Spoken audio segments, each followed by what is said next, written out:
and to the right side Anichkov Palace.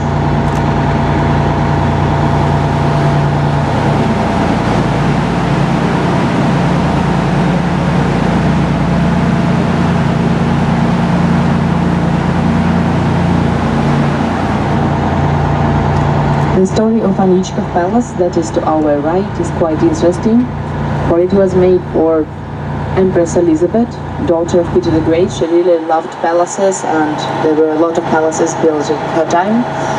And for some reason, the Anichkov Palace never stayed in the same arms for a long time. For Elizabeth first gave it to one of her lovers, then the royal family bought it back.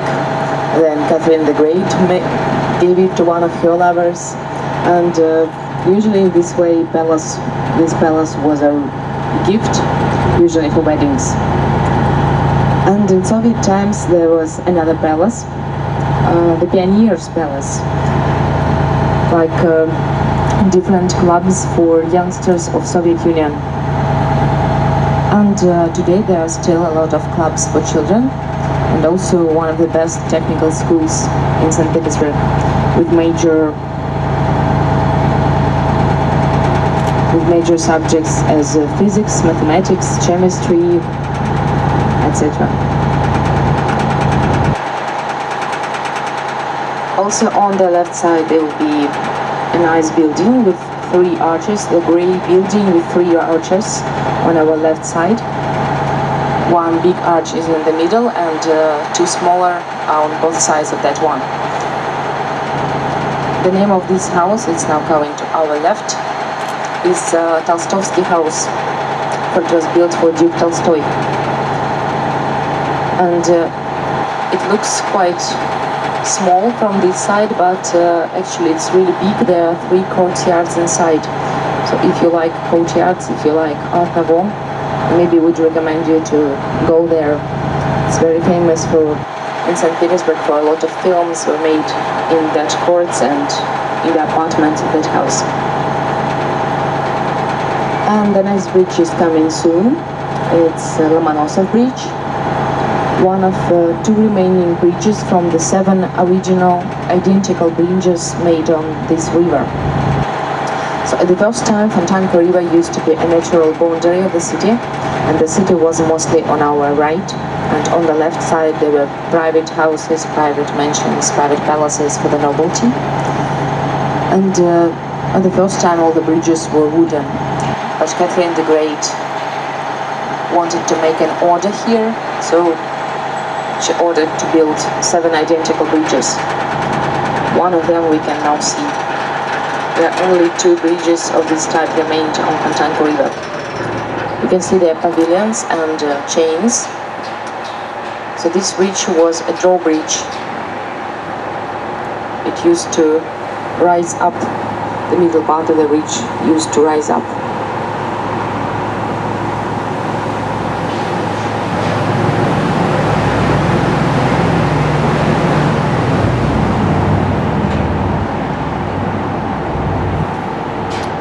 And although the mechanism of this bridge is still working, we don't use it anymore. There is no need to rust this bridge, because no big ships come on these small rivers anymore.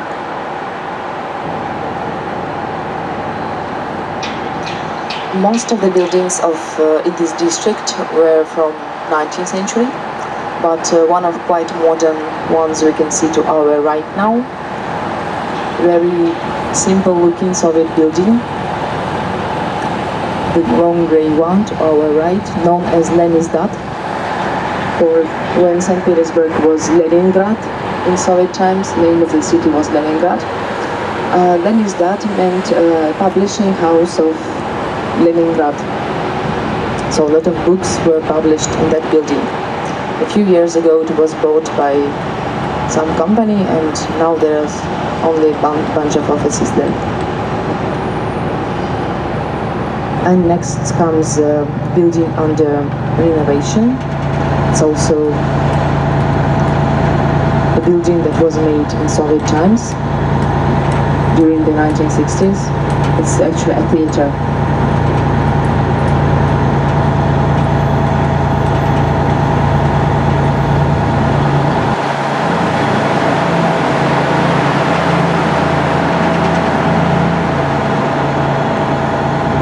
The reason why Soviet buildings appeared in this area is that during the Second World War, when the city was surrounded by Nazi troops and the city was bombed for about 900 destroyed, and of course all the communication systems were destroyed also. So after the war, people get a problem of how to take the electricity tubes and the pipelines across the rivers.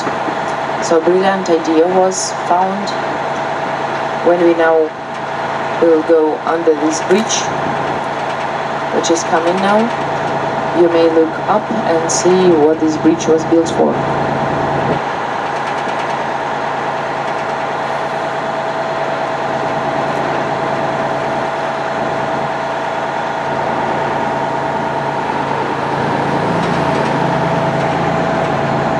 So as you can see, some of the bridges were made especially for this reason, to bring the electricity cables and the hot water pipelines.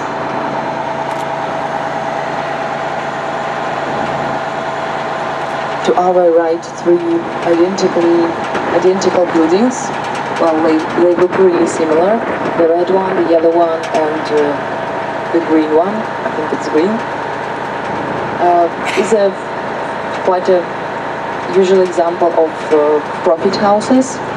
For during the Industrial Revolution in Russia, during the middle of 19th century, a lot of people came here, and a new type of buildings was made to give the rooms for rent.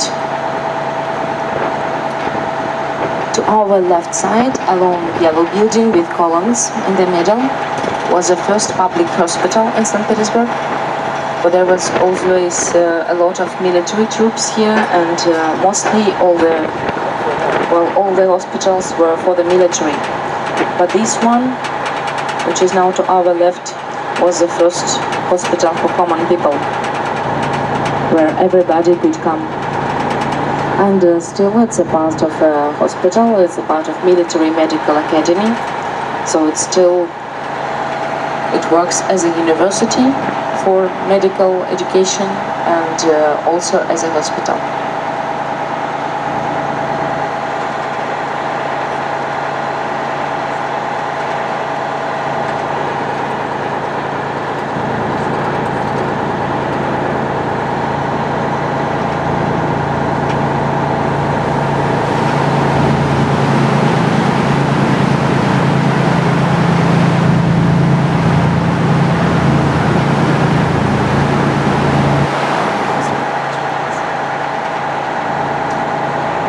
Most of the guidebooks mention Yusupov Palace.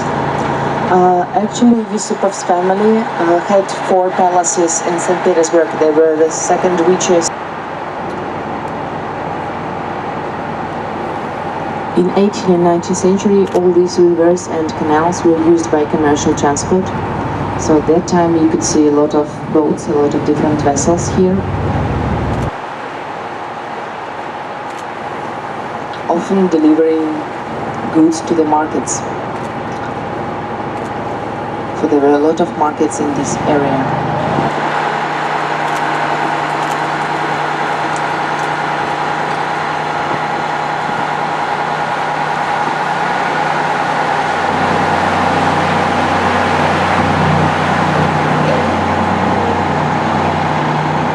So we are now in the Petersburg Canal, a man-made canal that was dug to connect three rivers, to connect the Fontanka River, the Gribayedova Canal, and the Moika River.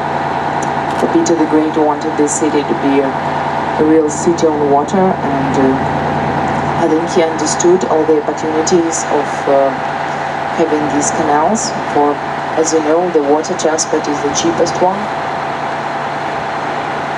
So for a very long time we really used these canals. And as you can see, slopes on the sides of this canal. They were, you can imagine, and St. Petersburg used to be a capital, a naval capital of Russia. All the Russian fleet was built here. quite rare, quite unusual for Russia that the bell tower of the cathedral stands apart from the main building. But it was built in the European fashion of that time. Very famous Mariinsky Theatre, the oldest and the most famous theatre in St. Petersburg, where the best ballets and the best operas are shown. And we here in St. Petersburg believe that our Mariinsky Theatre is even better than Bolshoi Theatre in Moscow.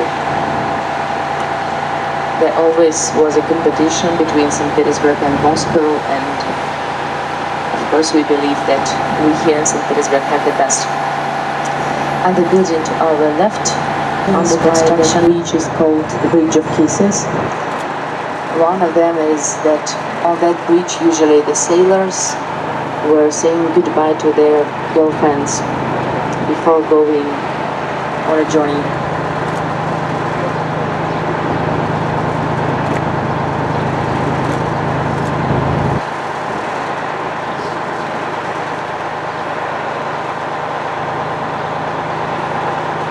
So I told you before about the Yusupov Palace, and it is now coming to our right, the dark yellow building is the famous Yusupov's Palace.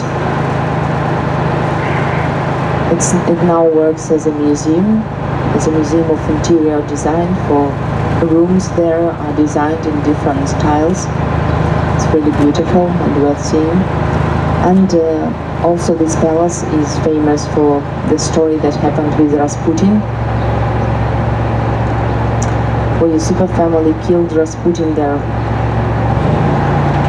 Rasputin, some people called him the mad monk.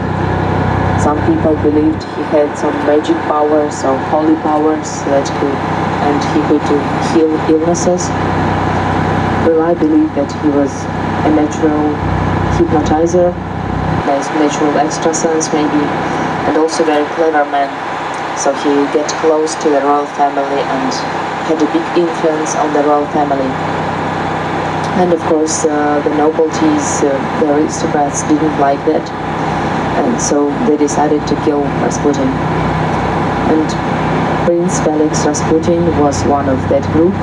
So Rasputin was invited to Yusupov Palace, fed with poisoned food, then shooted several times, but even after that he escaped and dropped into the river, ended his life like this. An interesting bridge is coming in front of us. It's a hanging bridge. It has no parts in the middle of the river.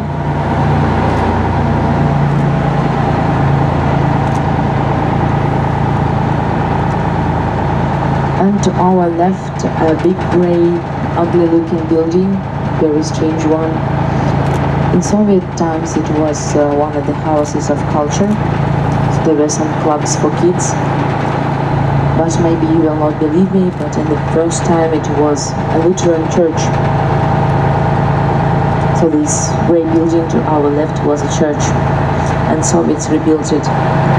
So St. Isaac's Cathedral coming to our left, and Mariinsky Palace to our right. And please watch your heads, we are coming into the bridge.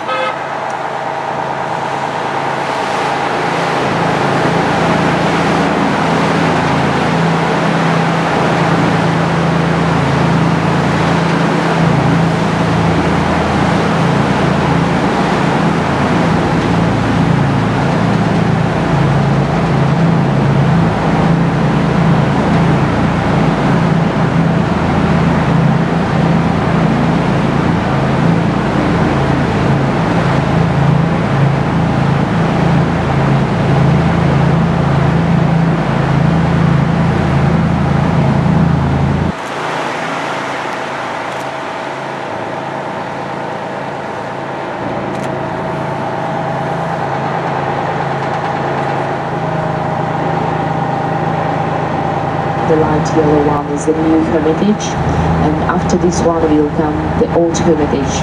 They are now parts of Hermitage Museum complex.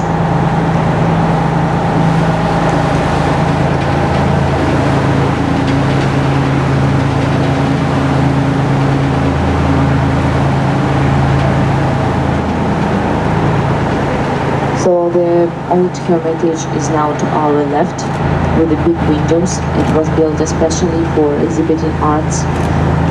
That's why the windows are so big, so the natural light could come in. Now in this part of the hermitage you can find the copies of the works of Raphael.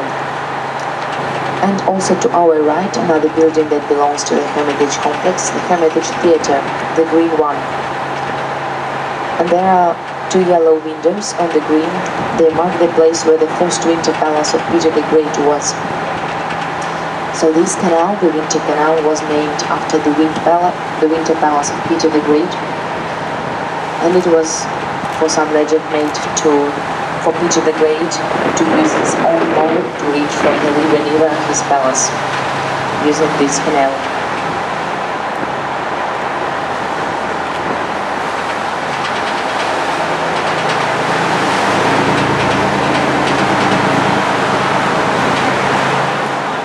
So we are now in the big river. To our left there goes the palace embankment with all the buildings of Hermitage complex there. The big green building there is the Winter Palace. Then a little bit right there, our left comes the Palace Bridge, the spit of Vasilevsky Island, marked by two red columns, Stock Exchange Bridge, and we are now going to the fortress. So St. Peter and Paul Fortress is to our left now. And the fortress is named after the cathedral, St. Peter and Paul Cathedral. It's the main building there. The bell tower of the cathedral is still the highest building in the historical center. And although in the first time the fortress was made here to protect these lands during the Northern War, Peter the Great came here, took these lands from Sweden and made a fortress to protect these lands. But the fortress was never used for military purpose, as the war was very soon finished and the city started to grow around it. So the fortress very soon became a political prison, the Bastille of Russia. So it remained a prison until the Soviet Revolution, and after that the fortress became a museum. The entrance to the area of the fortress is free, but each building there is a single museum, so you should buy tickets for a particular museum you want to visit.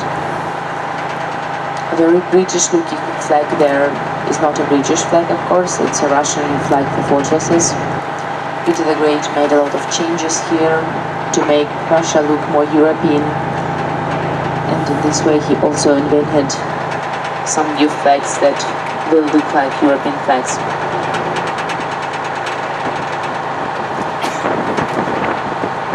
The day of the foundation of this fortress, the 27th of May, is also an orange building to our right. Has quite an interesting history. It's the castle, the only castle we have in St. Petersburg. We have a lot of palaces, but only one castle. For Russia had no medieval history, and this one is called castle only for the design, for it was made to remain some castles of Europe. And that was made for Emperor Pavel, son of Catherine the Great, who waited for 40 years to become an emperor, and as he did, he made some changes that people really didn't like, so he was afraid of being killed and refused to stay in the Winter Palace that was the royal residence at that time, and built a real fortress for himself. It was all surrounded by water the first time. If you now look to the right, you will see there was a former canal there. So he built this castle for himself for 4 years and lived there only for 40 days. On the 41st night he was assassinated in his own bedroom. So nothing helped him, nothing protected him.